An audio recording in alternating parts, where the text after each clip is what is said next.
सुर राग हो राग या उम्र बतेरी जाली। तो अब हम दास उस प्रसंग पर आता है कि जिन धर्म गुरुओं को हम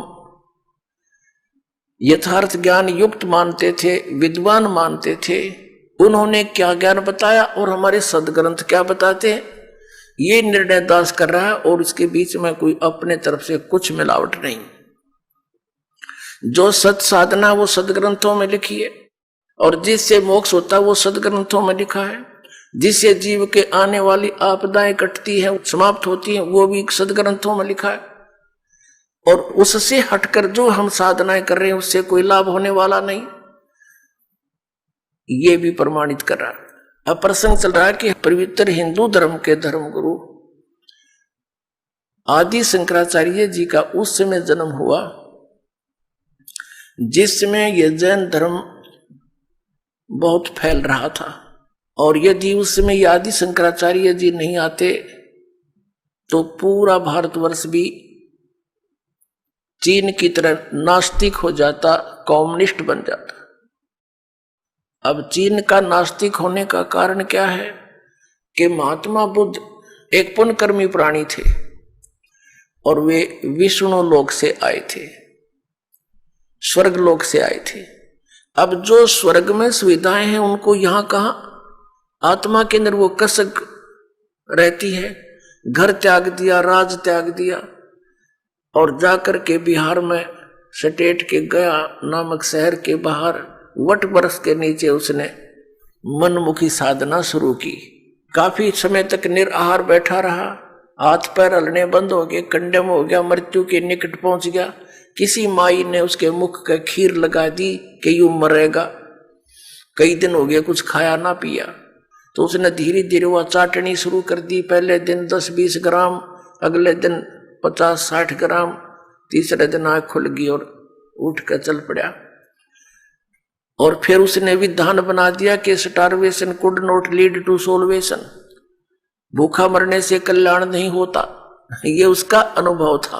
और पहले किसने कहा था तू हठ योग कर ले, वो भी तो तेरी अपनी ही सोच थी। तो इस प्रकार उसने क्योंकि पिछले पुण्यक्रम संस्कारी प्राणी ही परमात्मा की तरफ में घर भी त्याग देता है, और जो भी उसको कोई मार्गदर्शन कर देता वो साधना भी अवश्यमेव करता है। तो पिछले जन्म के पुण्यकर्मी प्राणी थे ये महात्मा बुद्ध जी, लेकिन भविष्य का चार्जर ठीक बना नहीं, पिछली बैटरी तो डाउन होएगी एक दिन। पिछले पुण्य थे उसके, उस कारण से वो खूब वक्ता भी अच्छा था, उसके वचन में भी शक्ति थी, बहुत से लोगों को प्रभावित भी कर दिया। एक विशेष शरीर पर यदि कोई विशेष बाणा वेशभूषा बना लेता है समाज से हटकर, तो आम आदमी प्रभावित हो जाता है, बड़ा महात्मा होगा। और जब ये आए थे 3000 वर्ष पहले लगभग, उसमें तो और ब्लाइंड फेथ करने वाले प्रजाजन थे, तो उस पर बहुत विश्वास किया। उसकी बातों को सुन सुनकर सब बौद्धिष्ट होने लगे। और फिर क्या हुआ कि उनके द्वारा, महात्मा बुद्ध के द्वारा बताएगी वे ऑफ वर्शिप, पूजा का मार्ग, पूजा की विधि, वो शास्त्र अनुकूल ना होने से किसी को आध्यात्मिक लाभ होया नहीं। आकर चल कर 100-200-400 वर्ष के बाद सब ने ये मान लिया कि भगवान है ही नहीं, अपना करो और खाओ बस। ये है कम्युनिस्ट सिद्धांत कि कोई भगवान नहीं, ये अपने आप बनता और बिगड़ता है, कोई कुछ नहीं आप रहे, जीव अपने आप ऐसे नष्ट हो जाता है, भगवान है ही नहीं। ये तो चलो उनकी सोच है, बाकी यथार्थ ज्ञान इससे बहुत भिन्न है। उस समय जो महात्मा बुद्ध का जो बुद्ध धर्म फैल रहा था, आदि शंकराचार्य जी का जन्म हुआ। ये शिवलोक से आए थे, शिव जी के विशेष कृपा पात्र गण थे। ये केवल 32 वर्ष रहे थे, और 32 वर्ष के अंदर ही इन्होंने 10 प्रकार के सन्यासी तैयार किए और 4 ऐसे मठ बना दिए, पीठ बना दी, और उन पर निर्धारित कर दिए 4 अपने सुयोग्य शिष्य कि आप इस धर्म का प्रचार करो जो मैं बताता हूं। उन्होंने क्या ज्ञान बताया।